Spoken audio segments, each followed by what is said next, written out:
What is going on, everybody? It is time. It's Tuesday. We're AbodeLIVE. I know I usually go at like 2 o'clock, but it's just Tuesday afternoon. So today we're going to be talking to Nick Casanova. But before I get into Nick and we'll talk about some other things. Sorry, I'm just going to take this off while I'm in here. We have a few things to cover today. We're going to talk about the new rules that went into place that Governor Inslee announced last week about open houses. We'll talk about what's happening and what that looks like for the business moving forward. We'll talk about all kinds of things. But first, before we do that, we're going to go through the Abode office and see what is happening here. So let me go ahead and put this title in here. We're going to talk brokers open with Nick Casanova. All right. So now I'm going to put that in there. Also, if you would like to ask a question, feel free to hit the little question mark in the bottom. So there's a little question mark next to the comment. So instead of leaving a comment, if you want to ask a question, feel free. It'll pop up on the screen, and then we'll all cycle through them. But before we do that, before I get Nick in here, Nick's already here. He's ready to go. So let me go through the office real quick and show y'all what's happening. This is what we do, AbodeLIVE, every single week. You know what it is. All right, let's go.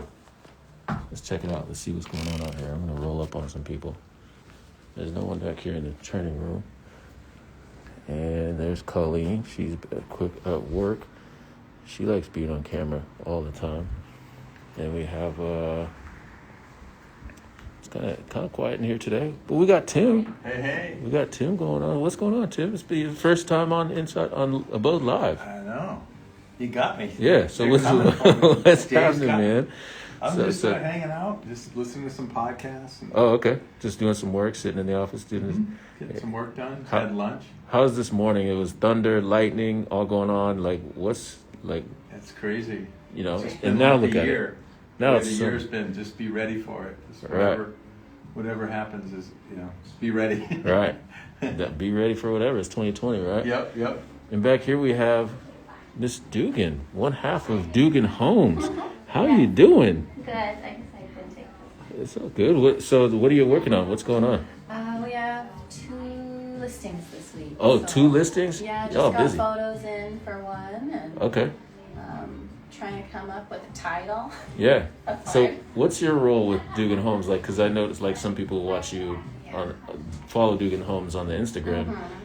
What's your role? What do you do? My role is to create all the content about our listings. So I write an article about them, do all the marketing material, and then I also do a lot of kind of follow-up client contact. Just keep in touch with people, send them cards, write a monthly newsletter for us, do posts for our website about Tacoma and community events. So it's kind of client care, community marketing, and content. Yeah, you do a little bit of everything. That's a lot. And then I forgot to ask that. Thank you, Gretchen. Yes. We appreciate you being here. Thanks for being on AbodeLIVE. So what's your role with the Heidi Hurst team? Primarily buyer's agent. Okay.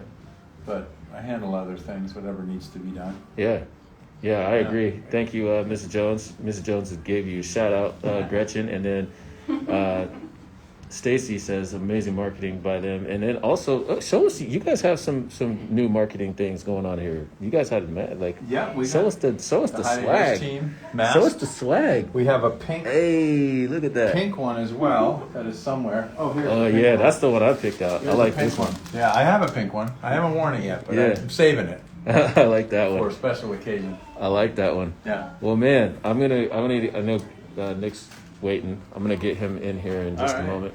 And thank you. Yeah, appreciate no worries. it. And then we have the other half of the Hurst team out here. Look at she's working. She must be on the phone. Hey, Miss Hurst. Oh no, she's on the call. Yeah, she's on the call. Anyway, let me get Nick in here. Nick, you still here? Right. All right. Come on, La Casanova. All right, so we'll get Nick in here. What's going on, man? Hey, You popped it. you like that? Yeah, I like that. I was like, man, did he forget? And just walk away? No. Yeah. Trying to figure out what area in my house, because I usually do, like Zoom calls on the computer, right? Oh yeah. So trying to figure out the best place to set up. So right now I'm right above my fireplace, just standing up. Nice. Well, But man, yeah, I appreciate you taking time to come on the show today. And yeah. This show actually came from a random. It really just, I mean, it was random, honestly, because we had our check-in this morning, and we were talking about the Brokers Open and allowing hmm 5 people into houses now. And so, first of all, introduce yourself so people know who you are. Nicholas Casanova, aka the Tacoma Realtor, aka no, I don't know. Yeah. Yeah, so Nick Casanova, I've been working with Abode going on 2 years now. 2 years, yeah. It's crazy because I'm actually Yeah. going on like 4 years total, and that went by super fast. Yeah. Especially with Abode going on 2 years. So That's crazy. It's been um, 2 years since you've joined. I know it's weird. Wow. I always talk about like, and I'm nowhere near it, but I always talk about like, oh, I've worked with some seasoned agents before, and I always feel like the new guy. But I think any agent who's been doing business this year, you've been seasoned Yeah. Oh yeah. because Sure. it's been such a wild year, and if you're in the thick of it, Yep. you've been through it. Well, So yeah. It's a pendant. Like if you can make it in this market. Now, granted, it's a really good market, obviously to sell as well. But like, hmm just from a mental standpoint, I think it's really yeah. been a really challenging year. Even like, so for example, when people talk about the NBA bubble and they say, "Oh, there should be an asterisk," I'm like, we have people Mm. who can't even stay at home for 3 months, let alone stay at home and play every other day at a high level. You know what I mean? Like Oh, mentally, totally. that's so taxing. Like, and so even for to be in real estate or to even do your job this year, I forget. But yeah, you're right though. I think it's a tough year. Well, I think if you're going to throw the NBA bubble out there, I think for the players who are playing as if it looks like there's people in the stands, in the sense of like whether they're in the stands or not, they have that mentality. Yeah, Um, and it's like, because you heard people talk about, oh well, just going to look like scrimmages, and maybe for some players that's what it felt like. But I feel right, like for the players who are like, right. I'm going for the ship. I'm going like Yep. they were just like glued in, and they're like, Hmm. I don't care if there's 2 people in the stands Yep. or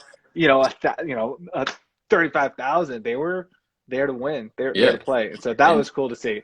there's a lot of parallels to real estate in that regard, or even just to the work that, like, so when you talk about that, that's what made me think was like, yeah, this is a hard year mentally for people. Yeah, well, because I think just like in 2008, which I was in real estate at that point, but I've talked to a lot of agents that were um, during any sort of like crazy pandemic or recession or the fallout, whatever, it definitely weeds out maybe the realtors who are like, you know what, I better go get that 9 to 5 because this is about to get crazy, and I don't know if I can Hmm. depend.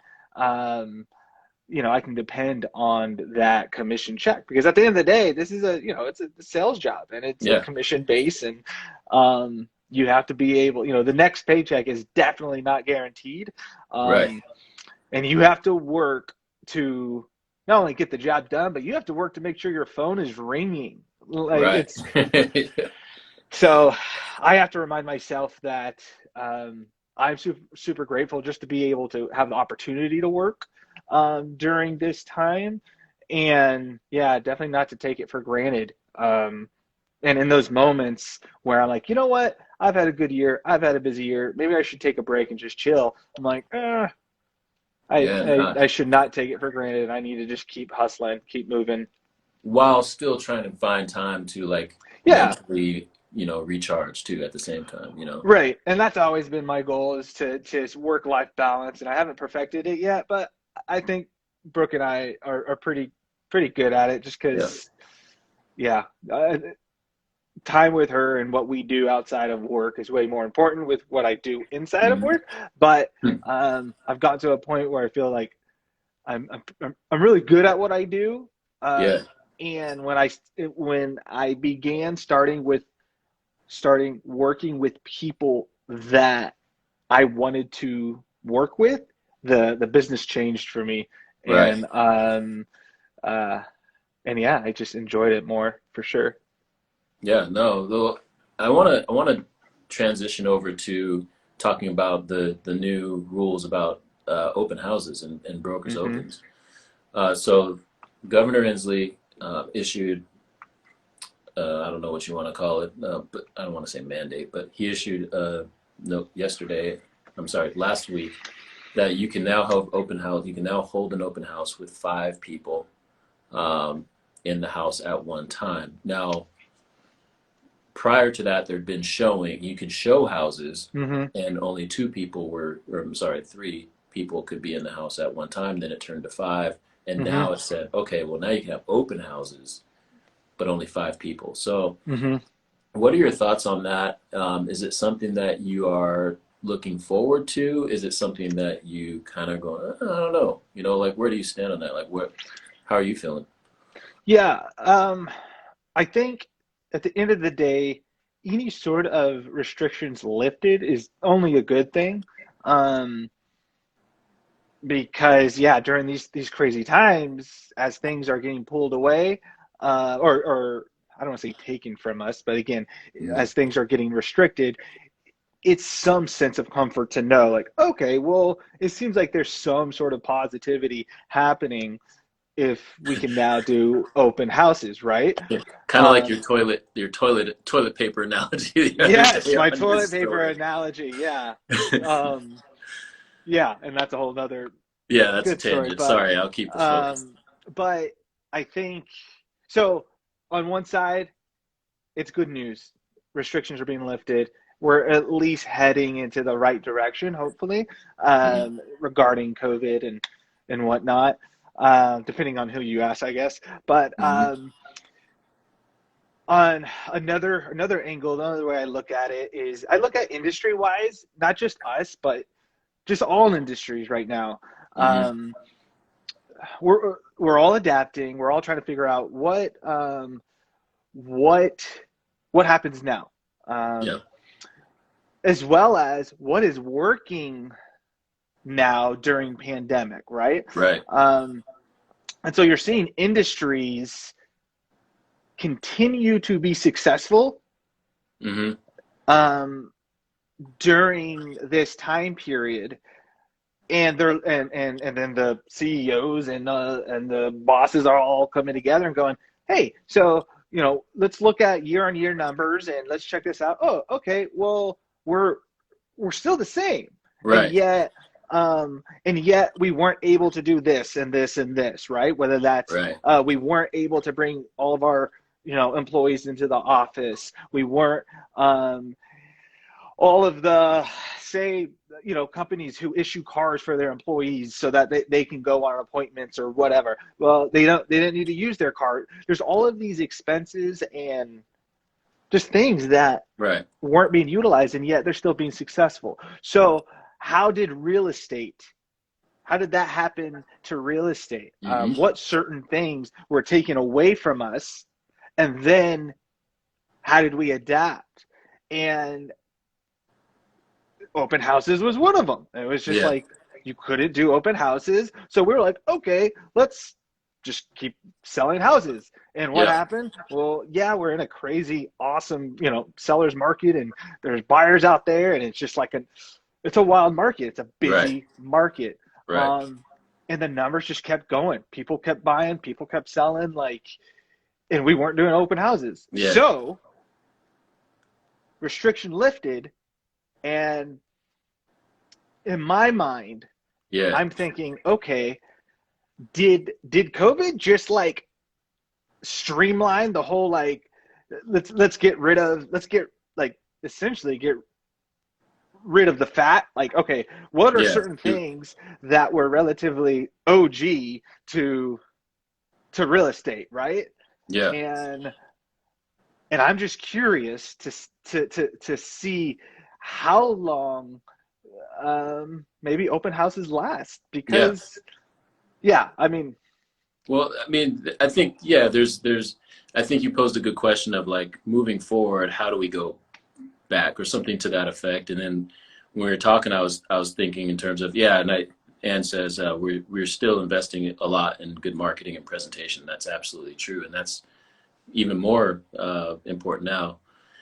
And again, if you have a question, ladies and gentlemen, like you can go ahead and hit that little question mark but next to the comments in the bottom, and we'll cycle through those. But you talked about, like, so where do we go now? And I was just like, well, we had showing time, and that system seemed to be working. And before COVID hit, were we using showing time as religiously? And I would say probably not. But like, now that we have this situation, I don't know, did it work well for you? Showing time? No, yeah, totally. Like being able to book showings, whether in inspections, whether in showings. Yeah, it's awesome. And the thing is, we're only moving forward. We're only moving towards more digital.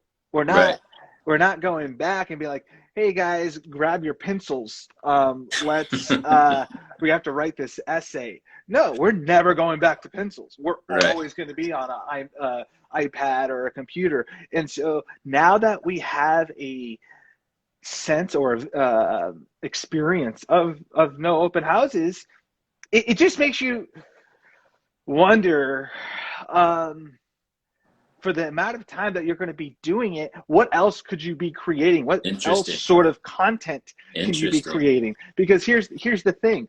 Now that we're home on our phones, more so now than ever, that means we need more content now more than ever. So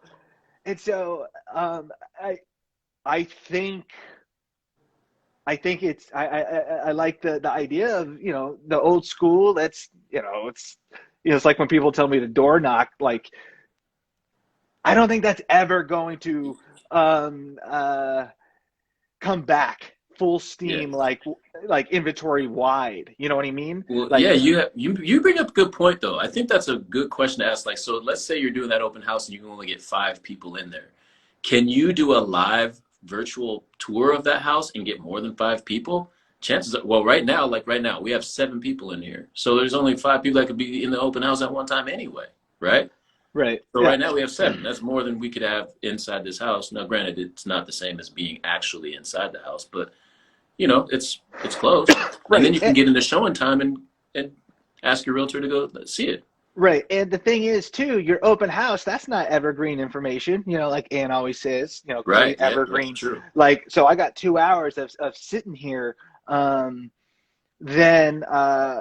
it's gone after those 2 hours, right? Yeah. And so it's very beneficial in the sense of telling my seller, hey, here's another service that I provide that I can do and hold. 9 times out of 10, the buyer is probably not going to come through the open house. Maybe someone in the open house comes through and maybe submits an offer, but 9 times out of 10, honestly, you list on a Thursday and an open house is on a Saturday, wouldn't be surprised if that buyer came in Thursday. Like the motivated, like just watching that market. Yeah. Especially in this market right now. Yeah. And so like, I would say that's and then as well as it's beneficial for me. I think it's more beneficial, and people could tell me if I'm wrong, but I think it's more beneficial for me as the listing agent to hold an open house, because I might find a new buyer that's unrepresented. But as far as it 100% like oh, hey, as a seller, you have to do an open house because it's going to increase your probability of selling your home. I don't think, you know what I mean? I don't, the value is creating content on your home, get it in front of as many people as possible. And so those 2 to 3 hours where you're sitting there waiting for people to come in, and now you're limited to who can come in. I mean, it's one thing, whenever I would hold an open house and literally 30, I could say 50 people came in today. That's one thing. But now people are going to be less willing to get out and go because they're like, oh, so say there wasn't a limit, okay? Say there wasn't a limit on who could come in. People are going to still be hesitant to be like, I don't want to go to an open house because of COVID. I want to be safe. Right. And so, again, we're moving towards a digital world. We're not going backwards. And so yeah, how do you change those habits? Because we talked about, I made the analogy of school, and we'll get to that question, Stacy, in just a moment. Stacy has a question for you, Nick. But using the school analogy, I don't know if schools can go back to all traditional. You have a hybrid model now where some students are doing really well with no distractions. Some students are not, and so they will have to offer, in my opinion, a hybrid school. It would, because you're then serving, because now that we've got a taste of this, some kids are like, yo, this is for me. This is my jam. I spend all my time online anyway. But I still think you need some social activity, obviously. But maybe they go to school twice a week, and then the rest of it's just online. I don't know. Right. But there's got to be something there. I don't know if they're going to go back to normal. So the question that Stacy had is, Nick, what do you wish you would have implemented sooner in your business when the pandemic hit? That's a good question. Read that one more time.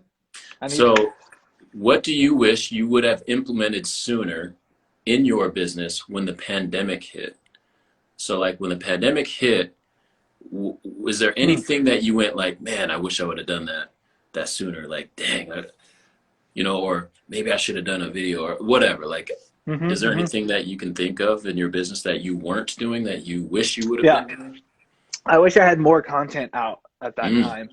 Okay. So at this point, okay, I'll just walk you through my experience February-ish. February-ish, word on the street, people are talking COVID. It hadn't really, I don't think at that point it fully hit, but I had about 3-ish deals in open files. In my mind, I was like, I have to salvage these because after this, it sounds like this thing's about to implode, and my next paychecks are who knows where they're coming from. Right. And so I remember literally salvaging these 3 deals because my buyers and sellers were just kind of super scared and almost bailed. So I salvaged those, we make it happen, and then things just kept going, and my phone just kept ringing. Yeah. And I was very surprised. Like I said earlier, I'm in my 4th year, in the business, but really I feel like it's my 2nd year, with Abode and really on my own. And I didn't expect to have,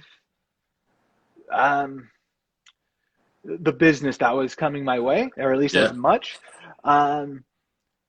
However, I feel if I would have had more information, more content out there for people to grab onto, I think I would have been more busy because you had this influx of especially Seattle buyers, but even just Tacoma buyers. You had a group of people who said, oh, interest rates are how low? And then Seattle buyers were like, oh, interest rates are this low, and I can get, a 3-bed, 2-bath, 2,000 square foot for 400,000 or something, And so you had this group of people that were like, they were on the fence for, who knows, years. Now they're off the fence, and who did they go to? Well, they probably went online and searched. And so the person, Aunt Jones, who has enough content out there, that's who they stumble upon. And so I would say that I wish I would have had more real estate focused, not just like a cool video of State Street, which is super dope, but more real estate focused content that people could have found me on. Right. No, that's great. That's I think we all great felt question, that way. Stacy. Yeah, it's a great question. Hey, Cindy, how you doing?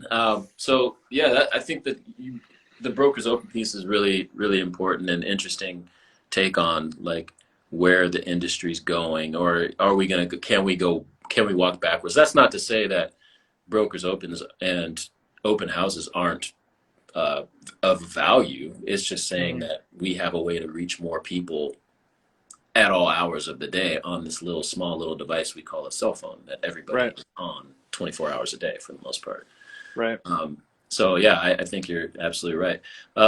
To wrap up, I don't want to take more. Man, thank you. This this went by really fast. I think you did. Is a good I can talk a lot, so if you give me a mic. You know. Question. Oh, Isaac wanted to know about the toilet paper analogy, but also, what are your favorite up and coming Tacoma neighborhoods? That's a good question from Isaac. What are your 3 favorite up and coming? Well, the thing about Tacoma is it's no secret anymore, right? Right. And a few years back, you'd be like, "Hey, what you know about the Lincoln District? What do you know?" And now everything's just slowly everything's on the map. McKinley neighborhood on the map. Hey man, the median for East Tacoma, the median average sales price, I had to do a double take. It was like 360 or something like that. Like what? Yeah, and for the month of September, or for the month of September, that's what it was. That's just so. And I probably don't have a top 3, but I will say to new buyers coming in, right? Everyone wants to land in North Tacoma, right? Like that's what they want to land. I always point them to basically Central and Lincoln, because and Hilltop. So maybe those 3. There you go. Because Hilltop, Central, and Lincoln, you have this really cool community of people. You still have affordability, and it's a younger it's a younger community. It's your first time home buyers that are coming in. The stuff going on in the Lincoln District is super cool. Desi and Richard over what did they just open at the Casita? Yeah, that place is dope. They're doing really dope stuff. And so these little pockets are starting to grow a lot too, because now that everyone's home and everyone has to stay put, well, they're like, okay, well, if I'm hunkering down in my neighborhood, I might as well I better make it dope. I better and so you're seeing people, whether they're coming from Seattle or what, they're coming in town, setting up a new neighborhood, and they're like, okay, well, I'm gonna open up a pizza place. I'm gonna open up, a thrift shop, whatever. Which sounds kind of crazy during a pandemic, but it's happening. And so I mean, it's really cool. And I'll add in, I know what Isaac and Theory and the folks are doing on South Tacoma Way. It's really cool, and I like what they're doing down there too. That's I enjoy watching Tacoma change, and for the better. I think that as long as we make sure that I want it to change, but I also want to make sure that people who have lived here, who want to live here, can still afford to buy here too. It's easy to get caught up in that, but I also, on the flip side of that, I want because there's a lot of people growing up here like, yo, I love Tacoma, I want to stay here, and then all of a sudden they look at the prices and like, that's gonna be hard, and then they got to move out to Spanaway, and then we lose our sauce. You know what I mean? And I just don't want that to happen. We're not anywhere close to losing our sauce, but I want to make sure that sauce. We got to keep the Tacoma sauce, man, because this is where the sauce is. Well, that's the thing though, is Tacoma had been a secret for so long, or not even a secret. Even when you brought up Tacoma, they'd be like, no one wanted anything to do with it, right? And so we were telling people about Tacoma, and no one wanted to talk about it. Yeah. And so now here we are, and we're like the best option because affordability and growth. And, you know, it's one of those things. It's like when you go to a house that has I call sweat equity, right? Yeah. Yeah. Where it's like, oh, well, it's completely livable. It's well maintained. It's doesn't have every update like you know, downtown Seattle has, but there's sweat equity. There's potential here that Right. you know, a job creator can come through, and so there's more space for actually, like, Tacoma hasn't even touched what it could be. Oh man, 10 years. Like, it's crazy, and so that's why people think home prices are increasing now. As soon as we get one major job creator, Yeah. forget about it. Like, yeah, it's gonna be crazy. Like, yeah, this, and even the link. The link is gonna be, you know, that's now coming to fruition, and we're watching that take place, and that's gonna be crazy when you can like jump on the link and go to 6th Ave district, or you can go from there to Stadium district or downtown, or like, that's gonna be insane. Yeah. So yeah, that's good stuff. And you know, I think that, what was I going to say about Tacoma? Oh, we can share a similar story here. One thing I feel really proud about Tacoma is when I put that Tacoma Community College jersey on, and I was representing Tacoma, man. I was just like, yo, I got Tacoma across my chest now. It wasn't Peninsula, it was Tacoma. And that was a source of pride for me. And so, like, when people, when I say I'm proud of Tacoma, like, I literally wore it across my chest, hooping, you know, going everywhere. And so we wore it proud, and I know that you did too. So yeah, it's crazy. So whenever, and I like this story. So whenever I played basketball for the Titans for TCC in 2005, 2006 ish, I forget how we first met, whether it was at Gig Harbor and you were coaching something, or if it was at TCC, I forget. But you were always Coach Jones. Watch out for Coach Jones. And, I just remember that I hadn't at that point had much experience, not only with like just Tacoma ball in general, but like just Tacoma. You know, I was in the bubble at Gig Harbor and just did my thing and lived there for 4 years. And then Mosley comes over, and I know Ann's about to jump on and go, stay focused. But Mosley jumps over, and he was just super cool and a great teacher, and he wanted me to come play. And so my experience, that was my first Tacoma experience, was that first year, and being fully immersed into the team, and you know what that culture is like, and like that's when it clicked with me, like, oh, this makes way more sense for me, Tacoma culture, rather than being, you know, where I was for high school, you know, in Gig Harbor. Gig Harbor's great. It's beautiful. Yeah, same. I say the same. It's great. But it was great to grow up. But then you come out here and like, oh yeah, this is my jam. This is where I belong, you know? Yeah, and it totally makes sense. And it was a true, if anybody knows Tacoma ball, it was the greatest way to essentially be introduced to Tacoma and like thrown in it. Yeah, for sure. Well, man, I don't want to take any more of your time. I appreciate you. Before I go on more tangents, because I got plenty of tangents I can go on and we can talk forever, but how do people get a hold of you? Where do they find you, and all of that good stuff? Yeah, well, obviously Instagram, just hit me up, slide in my DMs, La Casanova, NicholasCasanova.com. You can give that a browse, but shoot me a call, whatever. For the most part, just Google me, and I'm sure you can. Yeah. I hope you can find me. Sure, and we'll keep working on that content, man. Yes. All right, man. Appreciate you. All right.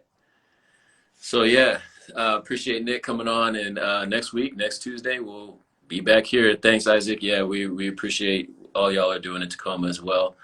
Jan Parker, how you doing? Colby, we had a lot of people pop in. Amber, the MOB project. I'm not sure who that was, but thank you all for tuning in. And we'll be back next week. And yeah, this will be on IGTV, so you can go back and watch it, show it to your friends, share it, whatever you want to do. And outside of that, be safe out there, y'all. Peace.